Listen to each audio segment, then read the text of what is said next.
Bonjour, aujourd'hui je vais vous montrer comment se monte le phare à LED Pink My Sport. Donc là en l'occurrence c'est sur un Sportster Iron de 2011. Donc pour mémoire le phare il est garanti 12 mois.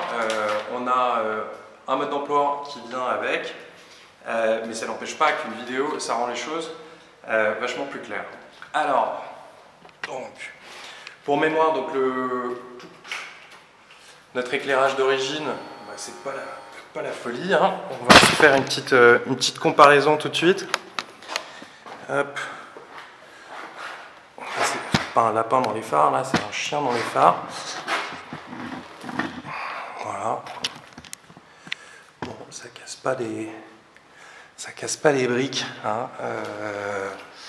Et puis en plein phare, ça nous donne un truc, on voit à peine dans le garage, qui n'est pourtant pas très éclairé. Donc, on va s'attaquer à la bête. Donc vous allez voir, ça va prendre à peine quelques minutes. Je ne vais pas couper quoi que ce soit pour vous donner voilà, une idée de la vraie vie, hein, les choses qui peuvent se passer. On va zoomer légèrement dessus. Donc notre phare d'origine, il est maintenu par ce cerclage avec ici la fixation. Le cerclage, en fait, il vient solidariser l'optique de phare d'origine dans le phare. Okay, donc c'est assez simple. Pour le défaire, vous avez besoin d'un tournevis cruciforme, d'une petite clé. Alors moi j'aime bien les clés à molette, alors celles de bonne qualité, parce que finalement pan US ou pan ou métrique, bah, ça change rien. Vous avez toujours la bonne taille. Hop, ça vient tout seul. Hop. Donc vous gardez bien le petit écrou, hop, parce qu'on va s'en servir. Ensuite, on va dégager gentiment notre cerclage. Hop, un peu n'importe comment, mais ça vient. Ok. Donc, le cerclage interne, on le remet, puisque notre nouveau phare va venir se fixer dessus. Ensuite, ici, qu'est-ce qu'on a? Vous avez donc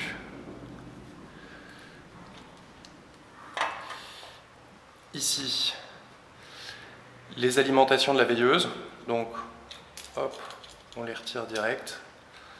Et ensuite, l'alimentation principale. Donc, c'est directement l'alimentation de la moto qui est pluguée sur l'ampoule. Donc, au niveau du branchement, bah, ça va être assez simple puisque notre phare à LED, il a exactement la même prise. Donc, c'est assez facile. Ensuite, deuxième étape, on va isoler les cosses de la veilleuse, puisqu'on ne va pas les utiliser, puisque le phare à LED n'en possède pas.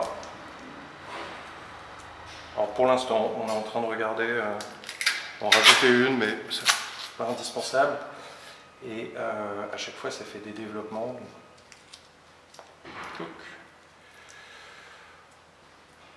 Tac, donc c'est isolé. On va les raccrocher entre eux pour pas qu'ils se baladent.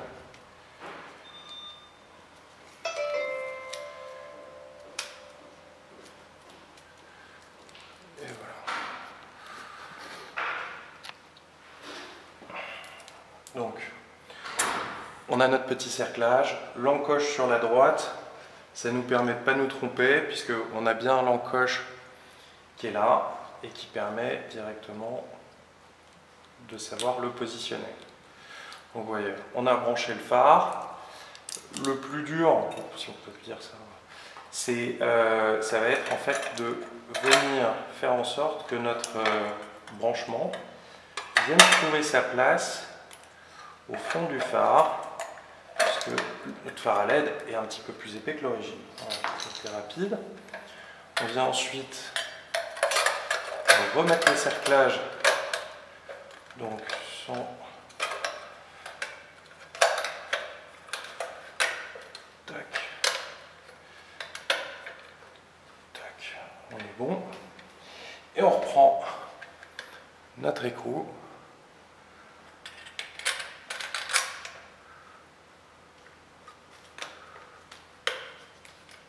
On va venir remettre directement. Voilà. On va serrer tout ça.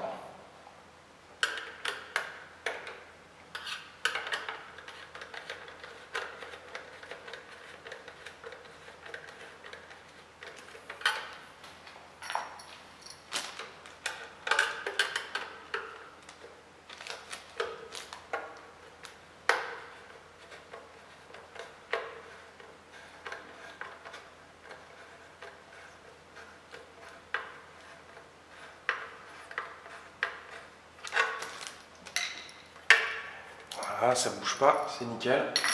Donc, on va faire un petit test. On va aller revoir. Donc, déjà, on a un petit peu plus de lumière. Donc, on va regarder ce que ça donne maintenant.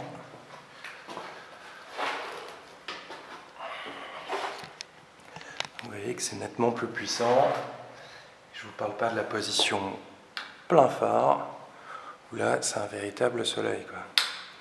Donc ce qui va se passer, c'est que par rapport à votre réglage d'origine, vous aurez peut-être besoin de régler l'assiette. Hyper simple. Vous avez ici un petit cache, vous le virez, un cliquet de 19. Vous dévissez, vous pouvez déplacer votre phare. Donc généralement, vous aurez besoin simplement de baisser un petit peu l'éclairage. Vous le réglez correctement, vous resserrez, vous remettez le truc, et puis c'est parti, vous êtes prêt pour aller faire un tour. Voilà, bah, c'était notre première vidéo, donc j'espère qu'elle vous a plu, et il y en aura d'autres. Et puis je vous dis à bientôt.